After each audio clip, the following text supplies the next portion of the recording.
Bonjour à toutes et à tous, j'espère que vous allez bien. Bienvenue sur ma vidéo. Aujourd'hui, je vais vous parler des 5 châteaux préférés que j'ai visités donc depuis 1 an et demi.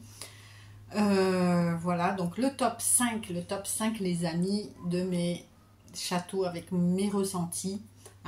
Je vous signale que mes ressentis n'engagent que moi. Ce sont mes expériences et que chacun est à même de se faire sa propre opinion. Tout simplement. Je rajoute également que je demande à chaque fois et à toutes les visites que je fais, de l'autorisation à l'entrée aux dames de service, enfin aux dames d'encaissement, l'autorisation de filmer. Voilà. Il me semble que les châteaux sont des lieux ouverts au public, donc c'est considéré comme un espace public et donc on a le droit de filmer. C'est pourquoi on m'a toujours dit oui. Donc je fais un petit aparté sur le château de Grignan où il y a une personne qui ne veut pas être filmée, donc je respecte son choix. Elle ne veut pas aussi qu'on entende sa voix, donc je respecte son choix. Cela dit, ça va être, c'est pourquoi je devais faire la vidéo du château de Grignan avant celle-ci, pour qu'il y ait une cohérence, mais bon, ça va mettre plus de temps à faire le montage puisque finalement j'ai remarqué qu'on n'entendait qu'elle dans le château sans vouloir être offensante, ce qui fait que ma vidéo est un petit peu voilà, il y a des endroits où j'ai coupé le son, c'est pas vraiment ce à quoi je m'attendais, donc j'ai quand même fait 200 km, donc voilà, c'est dommage mais c'est comme ça, bon voilà. Donc je tenais quand même à vous le préciser. Eh bien écoutez les amis, on va commencer avec la 5e position. Donc la 5e position qui est justement ce château de Grignan. Donc que je trouve très beau. Très beau. Il y a une superbe terrasse. Alors c'est un château par contre avec très peu de pièces. Moi ça m'a un petit peu manqué. Alors l'architecture est magnifique. La terrasse est magnifique. C'est une architecture Renaissance. Voilà.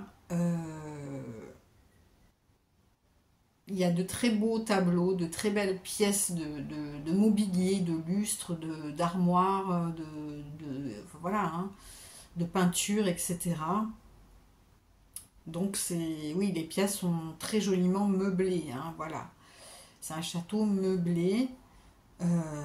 Donc oui, il y a de très belles pièces, mais il y en a peu. Il y en a peu.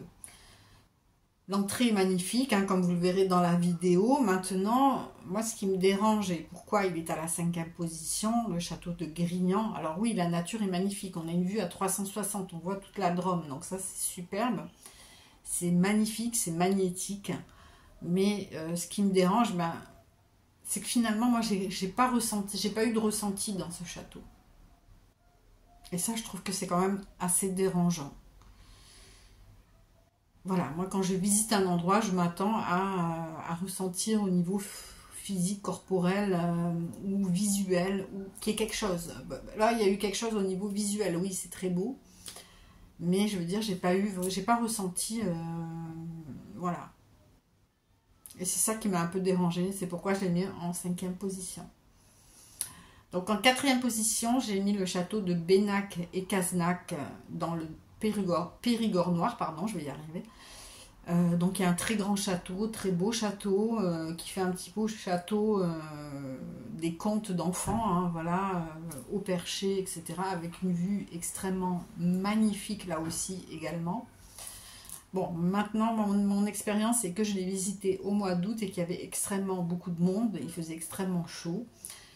Il y a une espèce d'atmosphère, mais j'ai pas eu le temps vraiment de m'en imprégner. Donc c'est les conditions un petit peu ce jour-là qui étaient pas favorables, on va dire. Mais cela dit, voilà, il y a de très grandes pièces. De très grandes pièces, c'est un grand château, quoi. Voilà. Ça fait un petit peu château comme on s'imagine quand on est enfant. Voilà, mais la nature est magnifique et je vous le conseille, ne serait-ce que pour la vue. Voilà. Alors maintenant, nous arrivons au top 3. Alors le top 3, j'ai mis en 3e. Qu'est-ce que j'ai mis en 3e? Ah oui, le château de Lourmarin. Le château de Lourmarin, pourquoi je l'ai mis en troisième? Eh ben parce que j'ai été quand même surprise de ce château. Je ne m'attendais pas à ressentir finalement autant de choses en allant au château de Lourmarin. Je pensais être moins impactée en fait. Comme quoi, des fois, vous voyez... alors, est-ce que c'est parce qu'il y a la présence d'Albert Camus dans le village, hein, qui est enterré dans le village, qui donne aussi une espèce d'aura au château, hein. Bon, c'est un château sur lequel il y a eu de jeter une malédiction, et il est dit dans la rumeur que tous ceux qui s'approchent, qui financent le château, meurent, hein. Chose qui est arrivée également à Albert Camus, puisqu'il a eu un accident de voiture peu de temps après avoir participé au financement de ce château. Donc, le mystère reste entier, les amis. Mais c'est un château qui est très beau finalement, qui est... Bon, c'est aussi... alors, tout ce que je vous parle, c'est vraiment les plus beaux villages de France, voire du monde, hein. Donc voilà, ça rajoute au charme, ça rajoute au prestige, etc. Donc oui, le château de Lourmarin, il y a des pièces qui m'ont assez scotché. L'ambiance m'a assez scotché, l'ambiance générale, pas dans les pièces. C'est-à-dire qu'on ressent effectivement quelque chose. On ressent une atmosphère. Une atmosphère que j'ai du mal à décrire, mais on la ressent. Voilà, dû au passé, hein. On ressent qu'il y a eu quand même du passé qui... Voilà. On ressent qu'il y a quelque chose sur ce château, en effet. Voilà, voilà mon ressenti. Donc, je vous le conseille. Alors, en numéro 2, j'ai le château du Puy-Martin. Donc, le château du Puy-Martin est connu pour sa dame blanche, hein. Donc, moi, j'ai eu un véritable coup de foudre pour ce château parce que, voilà, dès que je suis arrivée, dès le parking, je suis montée, j'ai vu le parc, j'ai vu le château et j'ai trouvé que c'était vraiment un joyau dans un écrin de verdure. Le château, esthétiquement, il est parfait, il est magnifique, il est somptueux, il est enchanteresse. Et là, vraiment, on décolle dans le passé, hein. Oui, il y a quelque chose qui nous fait décoller. Je me suis même sentie comme une châtelaine, hein. Ça peut paraître bête, mais c'est vrai. Et à ce moment-là, on voit que c'est révélateur et que ça fait de l'effet. Et je me suis vraiment prise au jeu, voilà. Donc le château est très beau, hein. La salle à manger est magnifique, les escaliers sont magnifiques, la chambre d'Artémis très, très bien décorée, etc.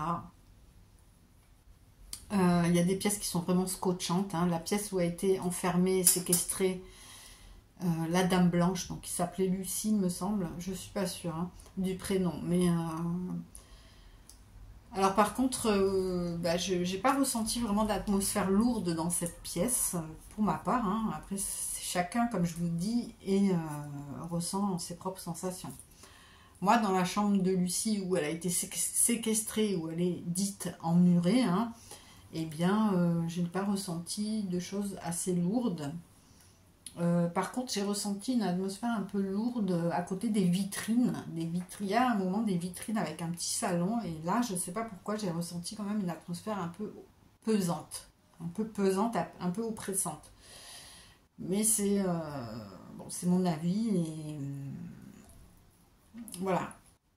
Mais il y a aussi une ambiance très chaleureuse, surtout dans la salle à manger, ça invite vraiment à la rêverie, quoi. On décolle dans un autre temps, voilà. Comme je vous dis, moi je me suis vraiment prise au jeu, j'avais vraiment l'impression d'avoir fait un bond dans le passé, et ça n'a pas de prix, hein. C'est ce qu'on recherche quand on vient visiter ce château. Mais sinon, il y a une ambiance très légère, très capiteuse, je sais pas comment dire, très... pas lourde, hein, pas lourde, sauf dans cet endroit là où je vous parle des vitrines. Sinon, c'est la beauté, quoi. C'est la beauté, c'est... Pour moi, hein, c'est la beauté partout. Et il y a quand même, oui, cette espèce de... Ah, on trouve pas les mots, hein, voilà. On trouve pas les mots. Il n'y a pas vraiment de mots qui s'associent à toutes les sensations. Ça, c'est dommage, mais bon. Et donc, en numéro 1, j'ai mis la maison forte de Régnac. Hein. J'avais déjà fait une vidéo un peu dans ce sens-là, mais finalement, j'en refais une à froid. Ah, voilà. Et en fait, oui, mes opinions n'ont pas changé. La maison forte de Régnac, qui n'est pas un château à proprement parler, qui est plus une maison troglodyte. Alors là, c'est un bond direct dans le passé. On se sent vraiment happé et on en prend plein les yeux, hein, que ce soit au niveau visuel, au niveau sensation. Ça part dans tous les sens. On est impacté. Enfin, en tout cas pour moi, j'avais un mélange d'énergie et d'émotions que j'arrivais pas vraiment à démêler, mais qui m'oppressait un petit peu, c'est vrai, il est vrai. En même temps, c'est très chaleureux, et en même temps, il y a un côté pas effrayant, je ne sais pas ce que je dirais, mais voilà, historique, hein, historique. On sent vraiment le lourd vécu dans les murs. Euh, voilà, il y a plein d'animaux empaillés, des meubles sublimes, il y a aussi un musée de la torture, il y a vraiment des pièces extrêmement variées, du mobilier extrêmement beau, extrêmement impactant, j'ai trouvé, qui dégage beaucoup d'énergie, rien que les armoires. Moi j'ai quelque chose avec les armoires, hein. Je ne sais pas pourquoi, mais il y a des armoires, je sens qu'elles sont... je sais pas comment dire. Elle dégage beaucoup d'énergie, quoi. Enfin voilà, donc tout ça pour vous dire que la maison forte de Régnac, eh bien, on en prend plein les yeux, et au niveau corporel, bah, c'est plein d'énergie, de sensations mélangées dont on n'arrive pas à démêler, mais aussi ce bond dans le passé où on a vraiment l'impression d'avoir régressé de 300 ou 400 ans en arrière, et ça, ben, ça c'est ce qu'on recherche, hein, c'est ce qu'on recherche. Donc c'est pourquoi je l'ai mis en numéro 1. Hein, et puis voilà, voilà, voilà. Et bien écoutez les amis, j'espère que cette petite vidéo vous aura plu. N'hésitez pas à liker, à vous abonner, et il y aura plus de vidéos avec mes ressentis, mes avis, tout ça, tout ça. Et je vous dis à très vite sur ma chaîne. Bisous, ciao, ciao. Prenez soin de vous.